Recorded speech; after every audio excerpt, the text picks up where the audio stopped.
Hello student, I am विकास कुमार। अगर मैं अपनी स्टडी की बात करना चाहूँ तो मैंने अपनी बीटेक पंतनगर यूनिवर्सिटी से की है 2017 में। उसके बाद फिर मैंने गेट का एग्ज़ाम दिया था। गेट में मेरी अच्छी रैंक आई थी और मेरे 60+ मार्क्स आए थे, जिसके कारण मुझे IIT रुड़की ज्वाइन करने का मौका मिला, जिससे मैंने IIT रुड़की में मैंने एमटेक किया। और एमटेक किसमें किया? Geotechnical engineering. जियोटेक्निकल इंजीनियरिंग को बेसिकली आपकी लैंग्वेज में सॉइल मैकेनिक्स के नाम से जाना जाता है। उसके बाद फिर क्या हुआ, मेरा प्लेसमेंट भी हुआ IIT रुड़की से, लेकिन मैंने उसे ज्वाइन नहीं किया। ठीक है, उसके बाद फिर मैं जीनियस में पढ़ाने के लिए तौर पे आया। ठीक है, अभी मुझे 2-3 साल का एक्सपीरियंस है पढ़ाने का, तो देख लेना। आज ये हमारी जो स्ट्रेंथ ऑफ मटेरियल की सीरीज चल रही थी, आज हम सेकेंड लेक्चर शुरू करने जा रहे हैं। ठीक है, तो समय वेस्ट ना करते हुए हम स्टार्ट करते हैं अपना सेकेंड लेक्चर। तो पिछले लेक्चर में हमने कहाँ तक कवर कर चुके थे? हम कवर कर चुके थे वहाँ पे पिछले लेक्चर में स्ट्रेस। ठीक है, तो स्ट्रेस तो पढ़ा लिया था मैंने। स्ट्रेस क्या होती है ये भी बता दिया था आपको, स्ट्रेन क्या होती है वो भी बता दिया था, इनके टाइप भी बता दिए थे मैंने यहाँ पर। ठीक है, तो हमने बताया था स्ट्रेस और स्ट्रेन दो प्रकार की होती है। जैसे एक नॉर्मल स्ट्रेस हो गई, दूसरी कौन सी होती है वहां पर? पहली कौन सी हो गई? नॉर्मल स्ट्रेस हो गई, और दूसरी कौन सी होती है? शियर स्ट्रेस हो गई। ऐसे ही स्ट्रेन के टर्म में बताया था, स्ट्रेन भी दो प्रकार की होती थी। पहली कौन सी होती थी? नॉर्मल स्ट्रेन होती थी, दूसरी कौन सी होती थी? Shear strain. तो नॉर्मल स्ट्रेन भी मैंने 2-3 प्रकार की बता दी थी। नॉर्मल स्ट्रेन या नॉर्मल स्ट्रेन 2-3 प्रकार की होती है। तो डायरेक्ट स्ट्रेस बोलते थे और डायरेक्ट स्ट्रेन बोलते थे। दूसरी कौन सी होती थी यहाँ पर? बियरिंग स्ट्रेस होती थी, ऐसे बियरिंग स्ट्रेन होती है। तीसरी क्या होती है? बेंडिंग स्ट्रेस होती है, ऐसी बेंडिंग स्ट्रेन होती है। समझ गया आता? तो पिछले लेक्चर में हमने कंसीडर कर लिया था, कहाँ तक कवर कर लिया था? स्ट्रेन के टाइप तक कवर कर लिया था, जिसमें हमारा लास्ट का टॉपिक रह गया था शियर स्ट्रेन। कौन सा टॉपिक रह गया था भाई? Shear strain. शियर स्ट्रेन को बेसिकली किससे प्रदर्शित किया जाता है? गामा से प्रदर्शित किया जाता है। यहाँ पर समझ गया यहाँ तक? ठीक है, जैसे मेरे पास क्या कोई एक बॉडी है, मेरे पास एक रेक्टेंगुलर बॉडी है ABCD, जिसका जो बॉटम का जो पोर्शन है मैंने क्या कर रखा है? इसे फिक्स कर रखा है। क्या कर रखा है? इसे फिक्स कर रखा है। अब मैंने आपको बताया था किसी बॉडी में जो शियर स्ट्रेस जनरेट होती है, शियर स्ट्रेस जनरेट होती है टेंजेंशियल फोर्स के कारण। तब टेंजेंशियल फोर्स जब किसी बॉडी पर लगेगा तो उसमें कुछ डिफॉर्मेशन जनरेट होगा। तो उस डिफॉर्मेशन तो कुछ जनरेट होगा, तो डिफॉर्मेशन कितना होता है? चलो मैंने यहाँ पे टेंजेंशियल फोर्स लगाया F फोर्स। जब नीचे का एंड क्या रहता है इसका? फिक्स हो गया, और ऊपर का क्या है? फ्री। तो जो ऊपर का जो पोर्शन है अपनी पोजीशन को क्या कर देगा? डिस्प्लेस कर देगा यहाँ पर। तो एक पॉइंट यहाँ से जाके कहाँ पे जाएगा? यहाँ पे जाएगा। मैंने कौन सा पॉइंट हो गया? A' पॉइंट हो गया। ऐसे ही B पॉइंट यहाँ पर है, तो B पॉइंट अपनी पोजीशन को शिफ्ट करके कहाँ पे पहुंच जाएगा? B' पॉइंट पे पहुंच जाएगा। तो हम यहाँ पर डायग्राम बनाना चाहिए, तो डायग्राम कैसे हो जाएगा? इस टाइप से। तो हम क्या कह सकते हैं यहाँ पर? शियर स्ट्रेन क्या होती है? Angular rotation. किसी लाइन का या किसी पॉइंट के एंगुलर रोटेशन को ही हम क्या बोलते हैं? Shear strain. समझ गए? तो अभी देखो AD लाइन थी, है AD लाइन कितने डिग्री के एंगल से रोटेट हुई? यहाँ पर 5 डिग्री के एंगल से क्या हुई? रोटेट हुई। तो इस 5 को ही क्या बोलते हैं? बेसिकली शियर स्ट्रेन बोलते हैं। दूसरी लैंग्वेज में कैसे पता ही करते हैं? गामा के द्वारा। तो 5 बराबर क्या हो जाएगा भाई? यहाँ पर 5 बराबर, चलो tan phi ले लेते हैं यहाँ पर। तो tan थीटा बराबर क्या होता है? लंब बटे आधार, हाइट अपॉन बेस। तो हाइट कितनी यहाँ पर? A अपॉन बेस कितना हो गया इसका? AD। तब इन दोनों के रेशियो को क्या बोलते हैं यहाँ पर? Shear strain. तो फाई का मान बहुत कम होने के कारण हम यहाँ पर अज्यूम कर लेते हैं कि tan phi लगभग अप्रोक्सीमेटली किसके बराबर ले लेते हैं यहाँ पर? फाई के बराबर। तो इसलिए हम शियर स्ट्रेन को लिख सकते हैं A' अपॉन AD। समझ गए यहाँ तक? ये तो इस वाली केस की बात होगी। अब जितना डिग्री एंगल से ये वाली लाइन रोटेट हुई, इतने डिग्री एंगल से ये वाली लाइन रोटेट होगी, यहाँ पर ये भी फाई हो गया। तो ऐसे ही इस tan phi को किसके बराबर लिख देंगे यहाँ पर? B' upon CD। समझ गए? क्लियर? यहाँ तक कोई दिक्कत? कोई दिक्कत नहीं। ठीक है, तो शियर स्ट्रेन क्या होती है? एंगुलर रोटेशन किसी बॉडी का या किसी लाइन का। जितने डिग्री के एंगल से कोई बॉडी या कोई लाइन रोटेट हो रही है तब उस रोटेशन को ही हम क्या बोलते हैं यहाँ पर, शियर स्ट्रेन। समझ गए भाई यहाँ तक? ठीक। अब नेक्स्ट टॉपिक हमारा क्या रहेगा यहाँ से, स्ट्रेस स्ट्रेन कर्व। अब स्ट्रेस स्ट्रेन कर्व पढ़ने से पहले, क्योंकि आपने बुक में देखा होगा, बुक में क्या देखा होगा कि बुक में दो प्रकार के कर्व बना के रखते हैं, बुक में दो प्रकार के कर्व बना के रखते हैं। तो पहले क्या होता है, स्ट्रेस हो गए, ये क्या हो गया यहाँ पर, स्ट्रेन हो गया। तो बुक में दो प्रकार के कर्व बना के रखते हैं, वो स्टेप से, एक कर्व होता है, एक कर्व होता है। ठीक है, तो जो ऊपर वाला जो कर्व होता है ये होता है true stress strain curve, true stress strain curve. जो नीचे वाला कर्व होता है इसे क्या बोलते हैं, इंजीनियरिंग स्ट्रेस स्ट्रेन कर्व। क्या बोलते हैं इसे, इंजीनियरिंग स्ट्रेस स्ट्रेन कर्व। तो दोनों में डिफरेंस होता है।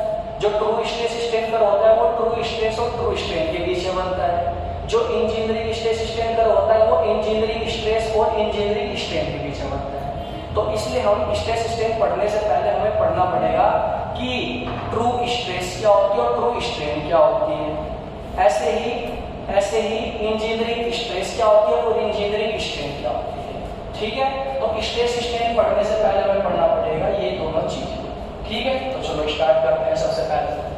सबसे पहले देखते हैं यहाँ पर स्ट्रेस। तो मुझे पता है कि स्ट्रेस तो हमने पढ़ लिया था पहले कि डायरेक्ट स्ट्रेस होती थी, दूसरी कौन सी होती थी, शियर स्ट्रेस होती थी, वो तो पढ़ चुके हैं। लेकिन मुझे स्ट्रेस स्ट्रेन डायग्राम बनाना है, तो स्ट्रेस स्ट्रेन डायग्राम बनाने के लिए ट्रू स्ट्रेस की जरूरत पड़ेगी और इंजीनियरिंग स्ट्रेस की जरूरत पड़ेगी। तो पहले वो पढ़ेंगे, उसके बाद हम क्या पढ़ेंगे, इंजीनियरिंग स्ट्रेस स्ट्रेन कर्व पढ़ेंगे, फिर ट्रू स्ट्रेस स्ट्रेन कर्व पढ़ेंगे। ठीक है, चलो। तो ये दो प्रकार की स्ट्रेस होती है, तो ट्रू स्ट्रेस होती है, ट्रू स्ट्रेस, दूसरी कौन सी होती थी, इंजीनियरिंग स्ट्रेस। समझिए भाई यहाँ तक? ठीक है, जैसे मेरे पास कोई एक बॉडी है, मेरे पास क्या कोई एक बॉडी, ठीक है, यहाँ तक समझ गए? चलो, माना इस बॉडी की लाइन कितनी यहाँ पर है, इस बॉडी की लाइन कितनी यहाँ पर है।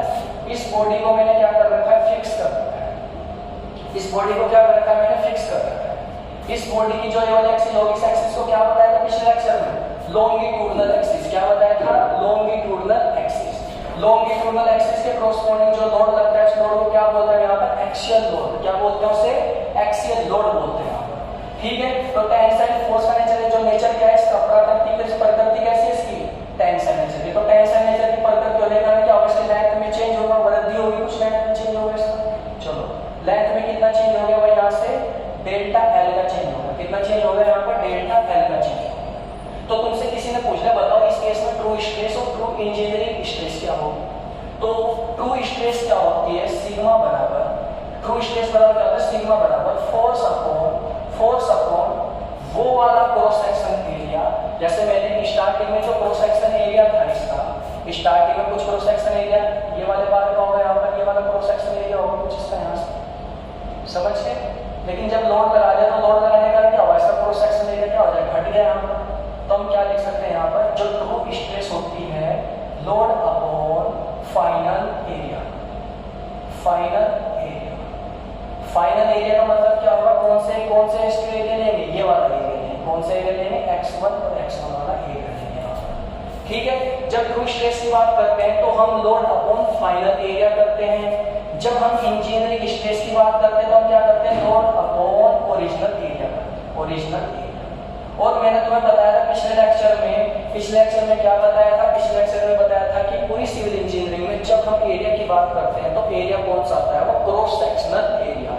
क्रॉस सेक्शनल एरिया में बता चुका था तुम्हें, जैसे मेरे पास क्या है, डस्ट है।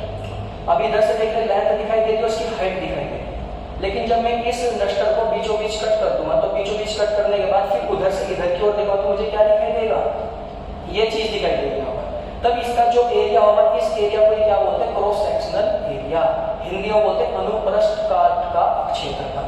ठीक है, ये क्या होगी, विड्थ होगी, क्या होगी, हाइट होगी। तो इनिशियल में जो इसका सेक्शन है कितना होगा, p गुना h है। लेकिन जब इसमें लोड लगाएंगे तो लोड लगाने का क्या होगा, इसके लेंथ में कुछ चेंज होगा, इसका कुछ क्रॉस सेक्शन एरिया कुछ चेंज होगा। तो लोड लगाने के बाद जो क्रॉस सेक्शन एरिया होगा, उस एरिया के रिस्पेक्ट में हम क्या निकालते हैं, यहाँ पर ट्रू स्ट्रेस निकालते हैं। क्या निकालते हैं, ट्रू स्ट्रेस। लेकिन ओरिजिनल एरिया के कॉरस्पॉन्डिंग जो स्ट्रेस निकालते हैं वो स्ट्रेस हम कौन सी निकालते हैं, वहां पर इंजीनियरिंग स्ट्रेस। लोड हमेशा सेम रहेगा, लोड कौन सा है, एक्सटर्नल। तो एक्सटर्नल लोड नहीं लेते बेसिकली, हम कौन सा लेते हैं, हम लेते जनरेट होता है, वो इंटरनल फोर्स तब जनरेट होता है जब बॉडी के अंदर जो मॉलिक्यूल्स है वो मॉलिक्यूल्स किसी बॉडी में चेंज होने वाले चेंज होता है, उसकी लाइफ में जो चेंज होता है, जब उसके चेंज को रोक देते हैं तब बॉडी के अंदर इंटरनल फोर्स जनरेट होता है। जब ये इंटरनल फोर्स एक्सटर्नल फोर्स के बराबर हो जाएगा तब इस कंडीशन में बॉडी की लेंथ में चेंज होना रुक जाएगा। तब इस कंडीशन में इंटरनल फोर्स बटे क्रॉस सेक्शन एरिया के रेशियो को क्या बोलते हैं, सिंपल स्ट्रेस बोलते हैं। तो स्ट्रेस होगी। दूसरी क्या होती है, ट्रू स्ट्रेस होगी। ट्रू स्ट्रेस क्या होती है, यहाँ पर इंटरनल फोर्स बटे फाइनल एरिया, लोड लगाने के बाद जो एरिया होता है किसी बॉडी का क्रॉस सेक्शन उस एरिया से भाग देने तो क्या निकल जाएगा, ट्रू स्ट्रेस निकल जाएगा। ऐसे इंजीनियरिंग स्ट्रेस निकालनी है तो लोड अपॉन ओरिजिनल एरिया खत्म, याद है बात, ठीक है। दूसरी क्या चीज होती है, देखो ट्रू स्ट्रेस को सिग्मा से प्रदर्शित करते हैं, इंजीनियरिंग स्ट्रेस को सिग्मा 0 से प्रदर्शित करते हैं। नेक्स्ट एक होती है स्ट्रेन।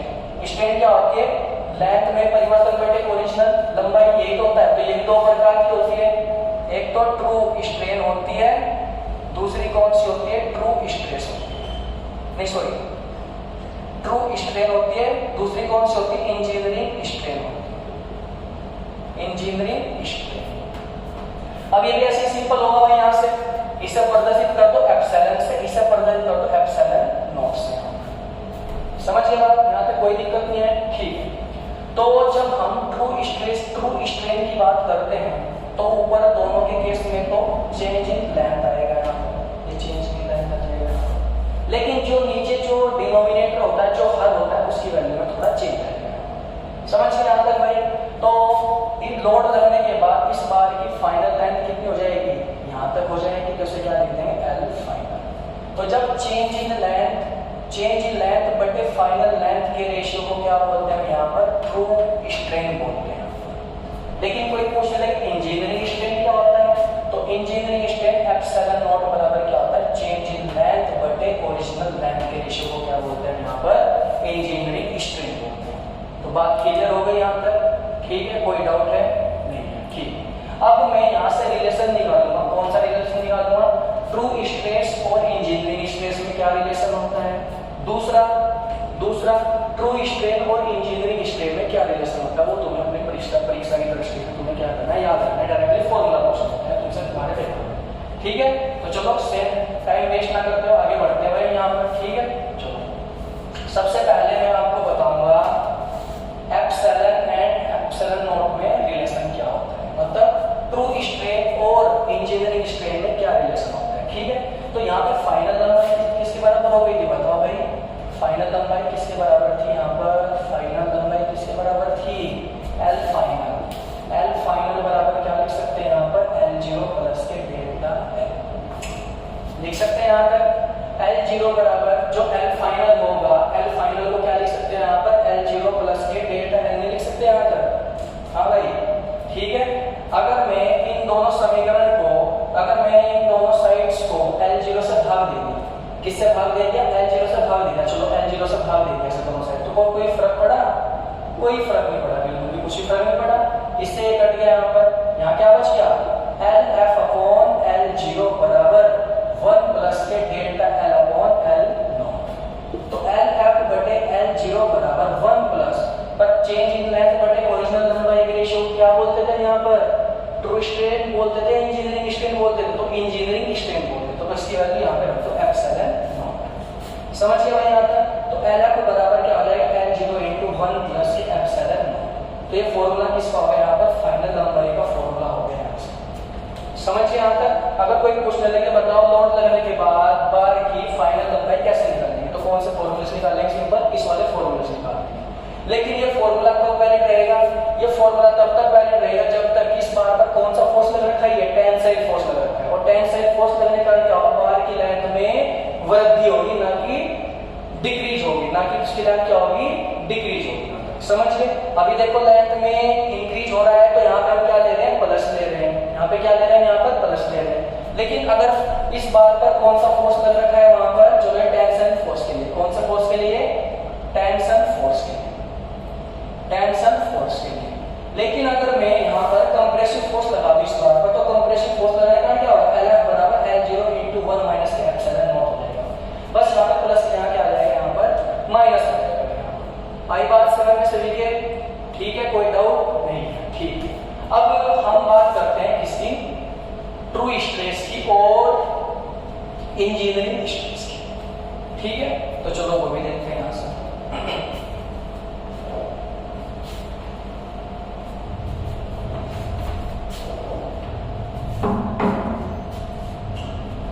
अब हम रिलेशन देखेंगे true stress and engineering stress के बीच में रिलेशन। ठीक है भाई, तो मुझे पता है कि सिग्मा बराबर ये क्या होता है? True stress. ट्रू स्ट्रेस को सिग्मा से प्रदर्शित करते हैं और सिग्मा जीरो से किससे प्रदर्शित करते हैं? यहाँ पर इंजीनियरिंग स्ट्रेस को। तो दोनों केस में लोड का मान क्या रहेगा? सेम रहेगा, load P upon A final area रहेगा। ऐसे ही अगर मैं सिग्मा जीरो लिखना चाहूँ तो सिग्मा जीरो बराबर क्या हो जाएगा? P upon A not. ठीक है भाई, यहाँ तक बात क्लियर है सभी के? अगर मैं यहाँ से बात करना चाहूँ इसकी ट्रू स्ट्रेस की, ट्रू स्ट्रेन की, तो यहाँ से डायरेक्टली फॉर्मूला निकल जाता है। यहाँ से जब हम इन्हें आपस में क्या करेंगे? इंटर मतलब कोरिलेट करेंगे यहाँ से, क्योंकि डेरिवेशन कराऊंगा तो डेरिवेशन तुम्हारे पेपर में आएगा। समझ के यहाँ तक? तो हम डायरेक्टली फॉर्मूला लिखते हैं, तो सिग्मा बराबर sigma zero into 1 plus minus के एप्सिलॉन। कोई दिक्कत नहीं है। अब यहाँ पर तुम सोच रहे होंगे प्लस क्या हो गया और माइनस क्या हो गया? यहाँ पर समझ गए भाई यहाँ तक? अब प्लस कब लेंगे? प्लस कब लेंगे? प्लस कब लेंगे? यहाँ पर जब लेंथ में इंक्रीमेंट होगा, जब टेंशन फोर्स लगेगा, तो टेंशन फोर्स के केस में क्या लेंगे? प्लस लेंगे। बोलिए माइनस आ रहा है यहाँ पर, माइनस किसके केस में लेंगे? यहाँ पर कंप्रेशन के केस में। किसके केस में लेंगे भाई? यहाँ तक कंप्रेशन के केस में लेंगे। ठीक है, तो ये फॉर्मूला में याद रखना है। समझ गए यहाँ तक? ठीक है, अब इसके बाद हमारा नेक्स्ट टॉपिक स्टार्ट होता है यहाँ पर स्ट्रेस स्ट्रेन कर्व। तो स्ट्रेस स्ट्रेन कर्व देख लेते हैं सबसे पहले। तो जो बेसिकली जो स्ट्रेस स्ट्रेन कर्व होता है, स्ट्रेस स्ट्रेन कर्व एक स्टैंडर्ड मटेरियल पे बनाया जाता है, जो जिसे हम क्या बोलते हैं? Idealised stress strain curve. समझ गए यहाँ तक? जोन से चीज पर हम स्ट्रेस स्ट्रेन कर्व बनाते हैं, वो मटेरियल कौन सा होता है जिसके रेफरेंस में हम अदर मटेरियल के स्ट्रेस स्ट्रेन कर्व के क्या करते हैं? कंपेयर करते हैं। समझ गए यहाँ तक? तो स्ट्रेस स्ट्रेन कर्व बेसिकली बनाया जाता है माइल्ड स्टील की रोड पर। किस पर बनाया जाता है? माइल्ड स्टील की रोड पर। तो सबसे पहले हम पढ़ेंगे यहाँ पर स्ट्रेस एंड स्ट्रेन कर्व की क्या क्या लिमिटेशन होती है।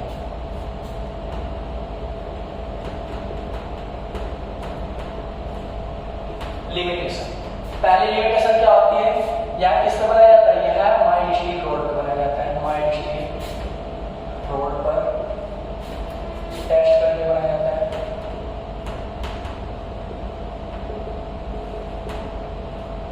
ठीक है, दूसरा जो माइल्ड स्टील होती है, माइल्ड स्टील क्या होती है? सर्कुलर सेक्शन होता है। इसका सेक्शन कौन सा होता है? सर्कुलर सेक्शन होगा। अगर सेक्शन कट करेंगे तो गोलाई तो दिखाई देगा। और जो इसकी जो लेंथ होती है, वो लेंथ होती है यहाँ तक 2 इंच। कितनी इंच होती है इसकी लेंथ? 2 इंच। इसका जो डायमीटर होता है, वो डायमीटर होता है यहाँ पर 0.5 इंच। कौन सा डायमीटर होता है इसका? 0.5 इंच होता है, जबकि लेंथ कितनी होती है इसकी? 2 इंच होती है। जब हम इस माइल्ड स्टील की रोड को यूटीएम मशीन पर रखते हैं, कहाँ पर रखते हैं? UTM machine. यूटीएम मशीन कौन सी होती है? Universal testing machine. Universal testing machine, universal testing machine होती है यहाँ पर। तो यूनिवर्सल टेस्टिंग मशीन में फोर्स कौन सा लगाते हैं? वहां पर इस रोड पर टेंशन फोर्स लगाते हैं। तो 4-5 चीजें तुम्हें याद रखनी है। समझ गए यहाँ तक? चलो ठीक है, अब क्या करते हैं इसमें? हम क्या करते हैं वो देख लेते हैं। ठीक है, अभी थ्योरी वाला पोर्शन चल रहा है। ठीक है, बोलिए तरह ये देखिए, हमें घबराना नहीं बिल्कुल भी। ठीक है, लेक्चर के बीच में बिल्कुल भी घबराना। ठीक है, सबसे पहले तो देखो हमारे पास क्या होती है? एक यूटीएम मशीन होती है। इस यूटीएम मशीन में हम क्या करते हैं? यहाँ पर इस माइल्ड स्टील की रोड को क्या कर देते हैं? फिट कर देते हैं। लेकर के माइल्ड स्टील की रोड को क्या कर दिया? यहाँ तक फिट कर दिया। ठीक है, ये क्या होता है? ये यूटीएम मशीन का ही कुछ पोर्शन होता है, ये भी यूटीएम मशीन का कुछ पोर्शन होता है, जिसके बीच हम क्या करते हैं? माइल्ड स्टील की रोड को क्या करते हैं? फिक्स करते हैं। माइल्ड स्टील की वो लेंथ जो इसके अंदर होती है, उस लेंथ को क्या बोलते हैं? Grip length. क्या बोलते हैं उसे? Grip length. ऐसी ये वाली लेंथ होती है, इस लेंथ को क्या बोलते हैं? यहाँ पर ग्रिप लेंथ बोलते हैं। क्या बोलते हैं भाई इसे? ग्रिप लेंथ बोलते हैं। जो एक बीच वाली जो लेंथ होती है, इस लेंथ को क्या बोलते हैं? यहाँ पर गेज लेंथ बोलते हैं। क्या बोलते हैं इसे? गेज। तो किसी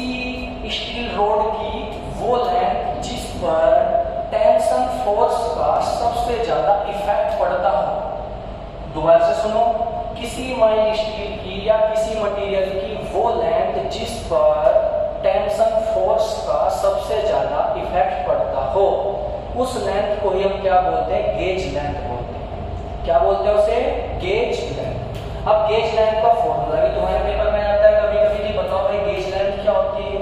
तो गेज लेंथ बराबर होता है L0 बराबर 5.65 अंडर रूट ए नोट, जहाँ पे ए नोट क्या होता है, प्रारंभिक क्रॉस सेक्शनल एरिया या इनिशियल स्टेज में बार का cross sectional area. Initial stage में कौन सा हमारा इसका डायमीटर कितना है, यहाँ पे xx डायमीटर है। तो इनिशियल स्टेज में इसका डायमीटर एरिया कितना हो जाएगा, π/4 × d²। हमारा डायमीटर क्या लेगा इसका, d, तो d का स्क्वायर। तो ये क्या हो जाएगा यहाँ पे, गेज लेंथ हो जाएगी यहाँ पर। तो किसी बार की वो लेंथ जहाँ पर टेंशन फोर्स का यूटीएम मशीन के कारण सबसे ज्यादा इफेक्ट पड़ता हो, उस लेंथ को ही उस बार की गेज लेंथ कहते हैं।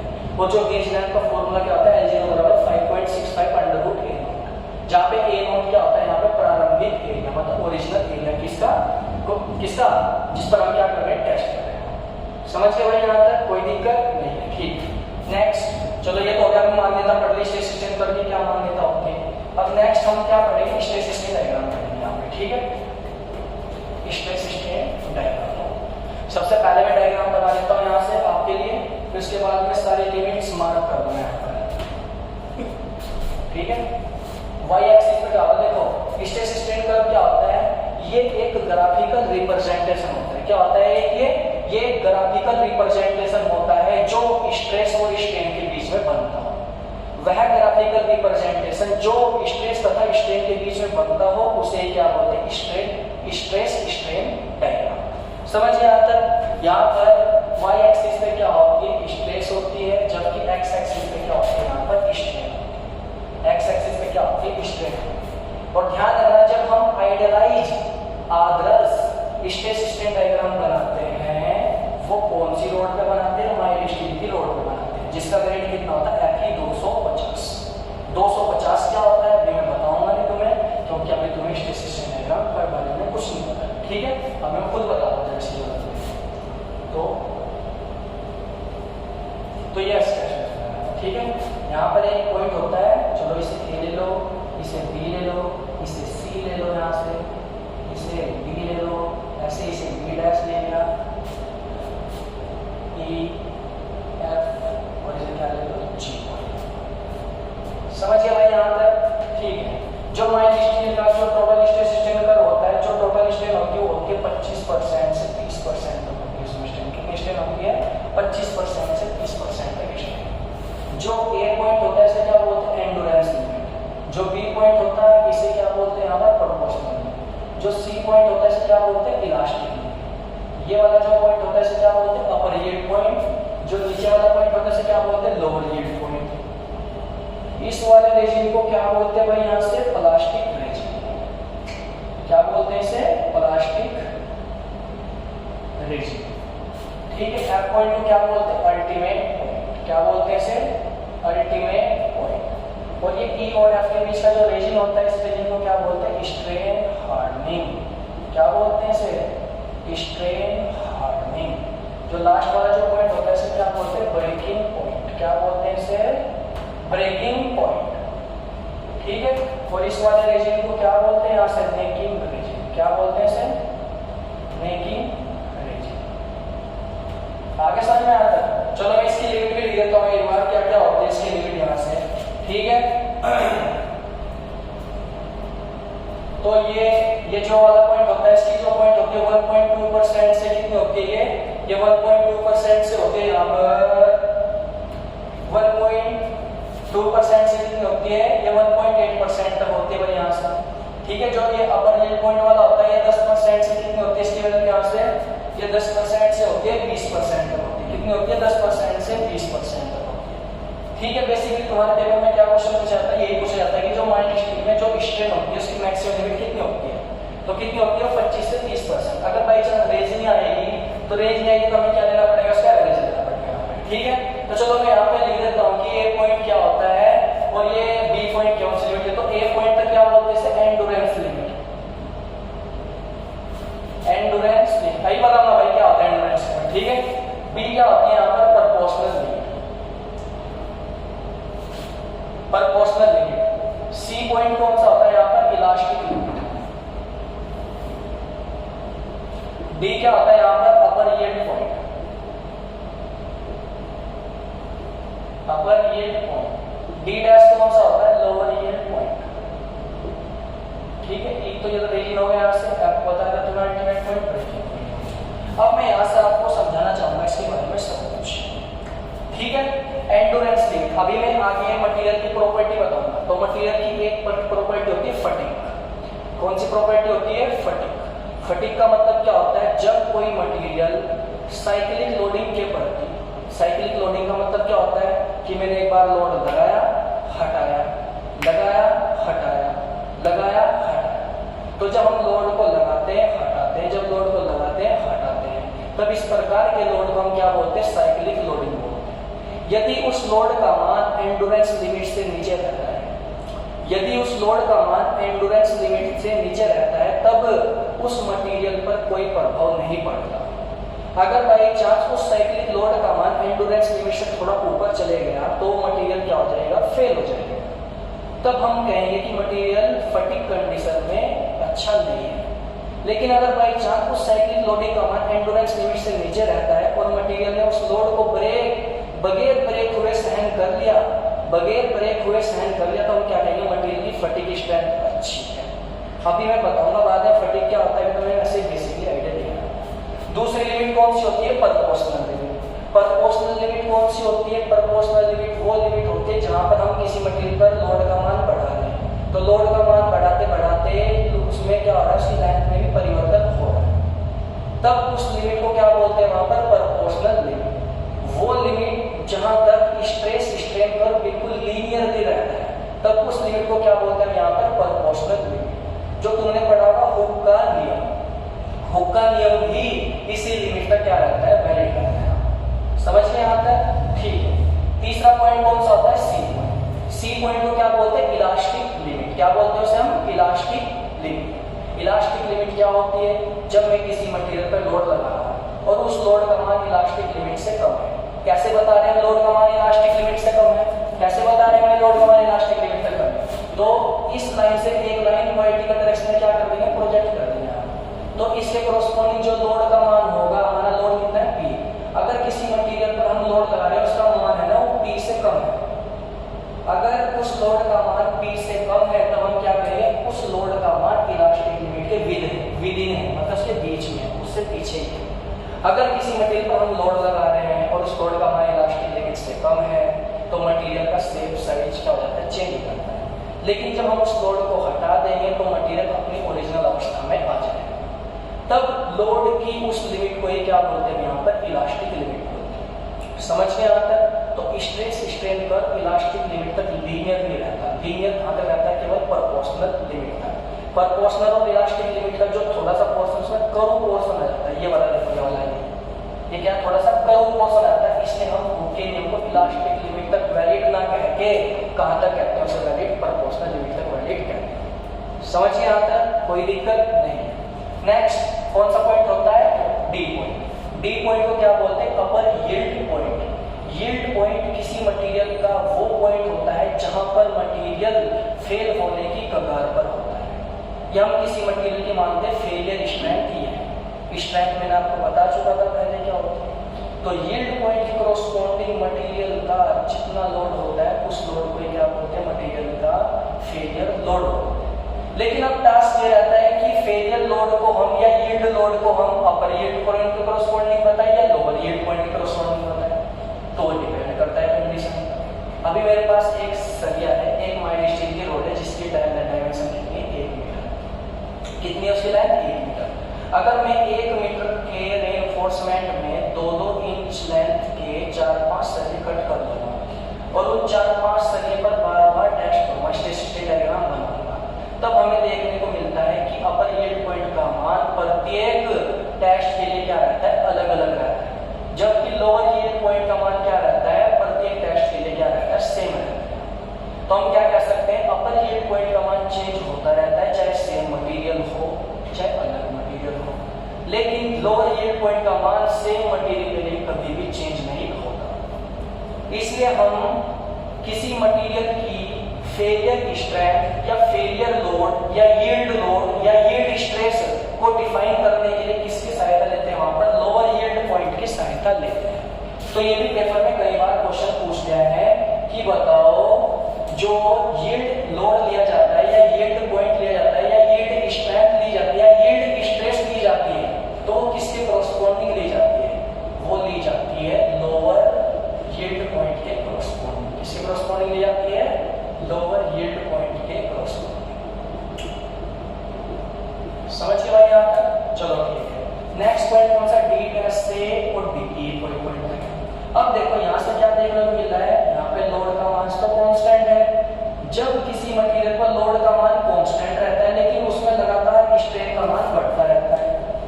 जब किसी मटेरियल पर लोड का मान हमने क्या कर दिया? कांस्टेंट कर दिया, लेकिन उसमें स्ट्रेन का मान फिर भी बढ़ता जा रहा है वहां पर, तब उस लिमिट को क्या बोलते हैं? Proportional limit. क्या बोलते हैं उसे? नहीं सॉरी, प्लास्टिक लिमिट। और ध्यान रखना, प्लास्टिक लिमिट में वॉल्यूम, मटेरियल के वॉल्यूम में कोई चेंज नहीं रहता। वॉल्यूम क्या रहेगा? उनका कांस्टेंट रहेगा। वॉल्यूम क्या रहता है प्लास्टिक लिमिट में? कांस्टेंट रहता है। किसका? किसी भी मटेरियल का।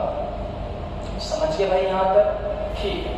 तो हम क्या कह सकते हैं? प्लास्टिक रेजिन या प्लास्टिक लिमिट वो लिमिट होती है जिसमें किसी मटेरियल का लोड का मान तो कांस्टेंट रहेगा, एक समान रहेगा, लेकिन उसमें स्ट्रेन का मान लगातार बढ़ता रहेगा या इंक्रीज होता रहेगा। तब उस प्रकार की लिमिट को क्या बोलते हैं? वहां पर प्लास्टिक लिमिट बोलते हैं। और उस रेजिन को क्या बोलते हैं? यहाँ पर प्लास्टिक रेजिन बोलते हैं। और प्लास्टिक लिमिट में मटेरियल के वॉल्यूम में कोई चेंज नहीं आता। ठीक है? तो प्लास्टिक लिमिट में मटेरियल के वॉल्यूम में कोई चेंज नहीं आता। इसलिए इसी कंडीशन को रेफरेंस मान के हम ट्रू स्ट्रेस और इंजीनियरिंग स्ट्रेस के बीच में रिलेशन निकालते हैं भाई। वहां कोई दिक्कत नहीं है। ठीक है। नेक्स्ट कौन सा रेजिन है? ई से एफ वाला रेजिन। ई से एफ वाले रेजिन को क्या बोलते हैं? स्ट्रेन हार्डनिंग रेजिन बोलते हैं। क्या बोलते हैं उसे? Strain hardening. अब तुम सोच लोगे कि भाई यहाँ तक तो लोड का मान कांस्टेंट था, तो एकदम से अचानक से लोड का मान ऐसे कैसे बढ़ेगा? तब ये लोड बढ़ता है प्लास्टिक रीएडजस्टमेंट के कारण। किसके कारण बढ़ रहा है लोड? ये प्लास्टिक रीएडजस्टमेंट के कारण। प्लास्टिक रीएडजस्टमेंट के कारण। प्लास्टिक रीएडजस्टमेंट का मतलब क्या होता है कि मटेरियल किससे मिलकर बना होता है? मॉलिक्यूल से मिलकर बना होता है। अगर जब हम लोड लगा रहे हैं तो कुछ मॉलिक्यूल्स क्या हो जाते हैं? ब्रेक हो जाते हैं, टूट जाते हैं। अगर वे मॉलिक्यूल जो ब्रेक हुए मॉलिक्यूल्स, जब ब्रेक हुए मॉलिक्यूल्स की पोजीशन सही वाले मॉलिक्यूल्स ले लेते हैं, मतलब सही वाले की जगह अच्छे वाले चले जाते हैं और अच्छे वाले की जगह सही वाले आ जाते हैं। नहीं, गलत बोल रहा हूँ, मतलब ऐसा। ब्रेक हुए मॉलिक्यूल्स की जगह कौन से आ गए? सही वाले आ गए। और सही वाले की जगह कौन चले गए? ब्रेक वाले मॉलिक्यूल चले गए। तब इस कंडीशन में क्या होगा? जब हम लोड बढ़ाएंगे तो जो लोड सबसे ज्यादा कहाँ पे लग रहा था? वहां पे पहले ब्रेक वाले पे लग रहा था, तो इसलिए स्ट्रेस का मान जो लोड का मान क्या हो गया था? कम हो गया था। लेकिन अब ब्रेक हुए की जगह क्या आ गए? सही वाले आ गए। तो अब जब लोड बढ़ाएंगे तो सही वाले जो मॉलिक्यूल्स हो तो ज्यादा लोड लेंगे वहां पर। तब इस घटना को क्या बोलते हैं? वहां पर प्लास्टिक रीएडजस्टमेंट। प्लास्टिक रीएडजस्टमेंट का मतलब क्या होता है? जब अच्छे मॉलिक्यूल्स की जगह बेकार वाले आ जाए और बेकार की जगह अच्छे वाले चले जाए, तब इस घटना को क्या बोलते हैं? Plastic readjustment. और इस लिमिट को क्या बोलते हैं? Strain hardening. समझ गए यहाँ तक? तो मटेरियल में अधिकतम जितना लोड लेता है, मटेरियल अधिकतम जितना लोड लेता है उस लोड को क्या बोलते हैं? अल्टीमेट पॉइंट बोलते हैं या अल्टीमेट लोड बोलते हैं। जिस पॉइंट पर कॉरस्पॉन्डिंग लोड होता है इसे क्या बोलते हैं? Ultimate load. चलो बोलते हैं एफ, अल्टीमेट स्ट्रेंथ बोल दो या अल्टीमेट लोड बोल दो। समझ गए भाई यहाँ तक? ठीक। नेक्स्ट कौन सा रेजिन है? Necking resin. नेकिंग रेजिन क्या होता है? कब कॉन्टैक्ट फेलियर बताऊंगा मैं आपको। जब मैं रेनफोर्समेंट पर टेंशन फोर्स लगा रहा हूँ, इधर से भी खींच लें, इधर से भी खींच लें, तो खींचने का क्या होगा? इसका क्रॉस सेक्शन क्या होगा? टूटने की कगार पर आ जाएगा। टूटने की क्या आ जाएगा? कगार पर आ जाएगा, लोहा में। तब इस प्रकार के रेजिन को क्या बोलते हैं? यहाँ पर नेकिंग रेजिन को। और एफ पॉइंट कौन सा? सॉरी, जी पॉइंट कौन सा था? ब्रेकिंग पॉइंट, जहाँ पे मटेरियल क्या हो जाता है? दो पार्ट में डिवाइड हो जाता है, उस पॉइंट को क्या बोलते हैं? यहाँ पर ब्रेकिंग पॉइंट बोलते हैं। बात क्लियर है भाई यहाँ तक? कोई दिक्कत नहीं होगी। तो दो तीन चीजें याद रखनी है आपको यहाँ पर। कौन सी चीज याद रखनी कि माइल्ड स्टील में जो स्ट्रेस स्ट्रेन कर्व में जब माइल्ड स्टील के लिए हम स्ट्रेस स्ट्रेन डायग्राम बनाते हैं तो उसमें स्ट्रेन की जो मैक्सिमम लिमिट होती है कितनी होती है 25% से 30% तक होती है। कितनी होती है 25% से 30% तक होती है। समझ यहाँ तक? चलो ठीक।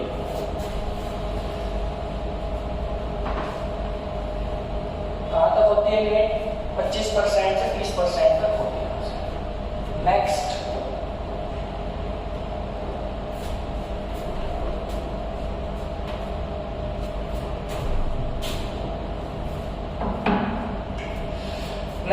टॉपिक है हमारा हुक का नियम, हुक्स लॉ।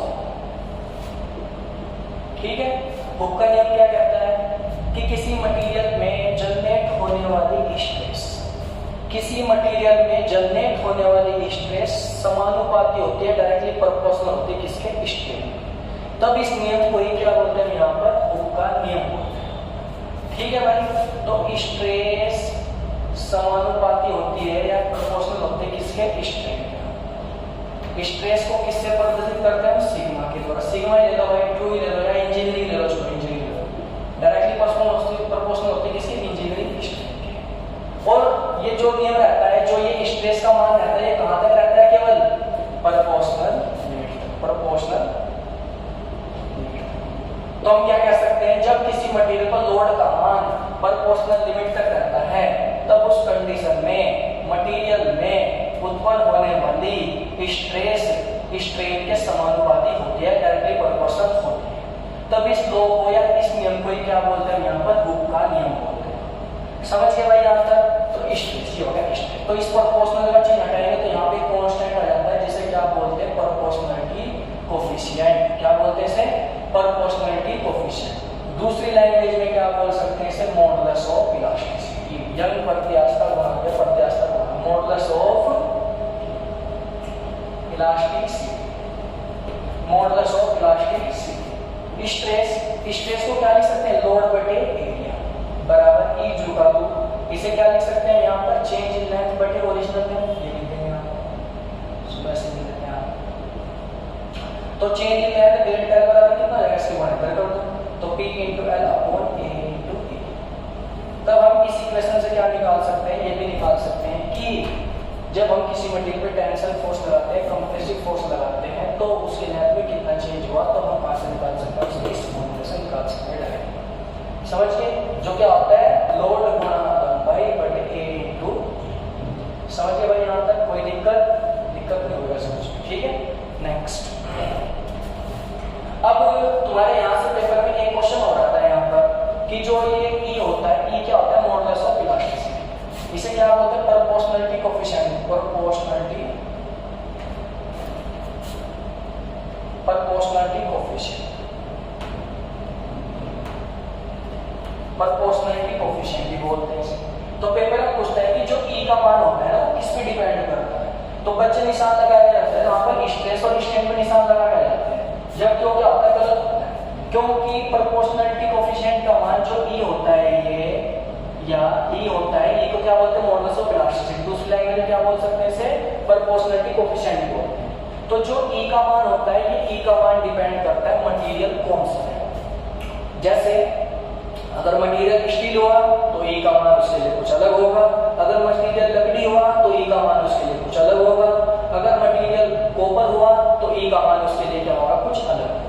तो हम क्या कह सकते हैं? E का मान जो होता है वो किस पे डिपेंड करता है? मटेरियल पे डिपेंड करता है कि इसका मान लकड़ी के लिए अलग होता है, कॉपर के लिए अलग होता है, एल्यूमिनियम के लिए अलग होता है, स्टील के लिए इसका मान क्या होता है? अलग होता है।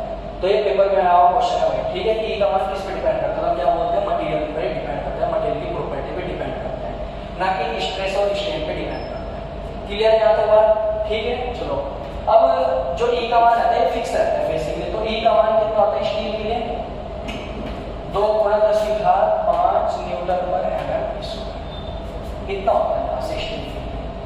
समझ गए भाई यहाँ तक? ठीक है।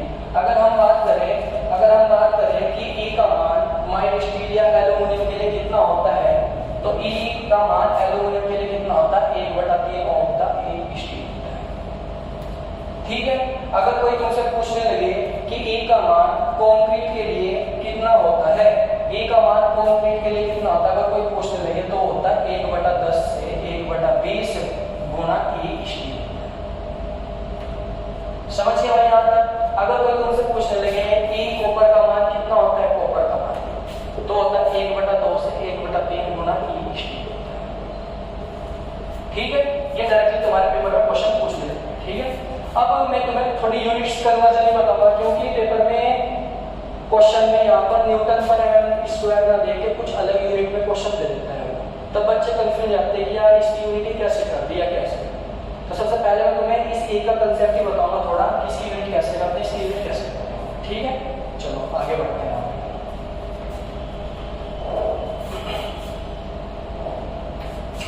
चलो देखो यहाँ से ई को हम, क्योंकि 1 न्यूटन पर एम स्क्वायर बराबर क्या लिख सकते हैं यहाँ पर 1 मेगा पास्कल लिख सकते हैं। अब कैसे लिखते हैं, चलो देखते हैं यहाँ पर इसका डेफिनेशन देखते हैं। यहाँ पर 1 मेगा को क्या लिख सकते हैं 10⁶। 1 गीगा होता है, इसे क्या लिखते हैं 10⁻⁹। 1 के होता है, इसे क्या लिख सकते हैं 10⁻⁴। फिर 3 तक तुम्हें याद रखना है यहाँ पर, तो अब इसे कन्वर्ट करेंगे इसमें, तो 1 मेगा को क्या लिख सकते हैं 10⁶। पास्कल को क्या लिख सकते हैं न्यूटन पर मीटर स्क्वायर। तो 1 मीटर में कितने एम होते हैं 1000 एम। तो लेकिन स्क्वायर का वहां पे तो क्या कर देंगे, इसका स्क्वायर कर देंगे तो 1000 एम का क्या हो जाएगा स्क्वायर हो जाएगा यहाँ से। तो 10⁶ न्यूटन बटे 10⁶ एम स्क्वायर में जाएगा, इससे तो हम क्या कह सकते हैं कि 1 न्यूटन पर एम स्क्वायर बराबर क्या करते हैं 1 मेगा पास्कल। दूसरी लैंग्वेज में वो ई लिख के रखता है 200 गीगा पास्कल। तो बच्चे यहाँ पे कंफ्यूज जाते हैं ये क्या लिखते हैं आप, तो इसका मतलब क्या होता है ई गुना 200 गुना गीगा को क्या लिख सकते हैं 10⁻⁹ पास्कल। 1 पास्कल का क्या होता है 1 न्यूटन पर मीटर स्क्वायर। तो ऐसे लिख लो, सेम आएगा भाई निकल के। तो 200 गुना 10⁻⁹ गुना न्यूटन 1 मीटर स्क्वायर बराबर कितने एम स्क्वायर होते हैं 10⁶ एम स्क्वायर। तो ये भी बताया था मैंने यहाँ पे करके, तो 10⁶ एम स्क्वायर। इससे कट गया 3 बचे यहाँ पर, तो 2 0 है 3 0 तो क्या होगा 2 गुना 10⁵ न्यूटन पर एम स्क्वायर। समझ के यहाँ तक बात क्लियर हो गई भाई। तो ई का मान देखो 2 तरीके से लिखा जा सकता है, एक तो ई स्टील का मान 2 गुना 10⁵ न्यूटन पर एम स्क्वायर लिख सकते हैं, और ई को हम क्या लिख सकते हैं 200 गीगा पास्कल लिख सकते हैं। तो हमें कंफ्यूज नहीं होना, कंफ्यूज नहीं होना। समझ के भाई यहाँ तक बात को, ठीक है। चलो मैं तुम्हें एक क्वेश्चन देता हूँ यहाँ पे, एक क्वेश्चन करते हैं यहाँ से रिलेटेड, ठीक है, फिर आगे बढ़ते हैं।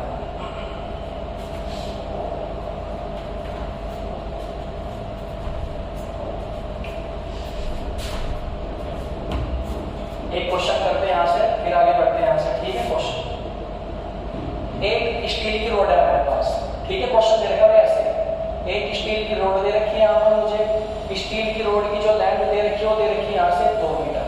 कितनी दे रखी स्टील की रोड की लेंथ 2 मीटर। इस स्टील की रोड का जो डायमीटर दे रखा है वो कितना दे रखा है यहाँ पे 100 mm दे रखा है, और कितना दे रखा है यहाँ से 100 mm। और स्टील की रोड पर कौन सा फोर्स लग रहा है, टेंशन फोर्स लग रहा है। कितना लग रहा है यहाँ पे टेंशन फोर्स, जिसका मैग्नीट्यूड दे रखा है यहाँ पे 100 किलोन्यूटन दे रखा है। कितना दे रखा है यहाँ पर 100 किलोन्यूटन दे रखा है।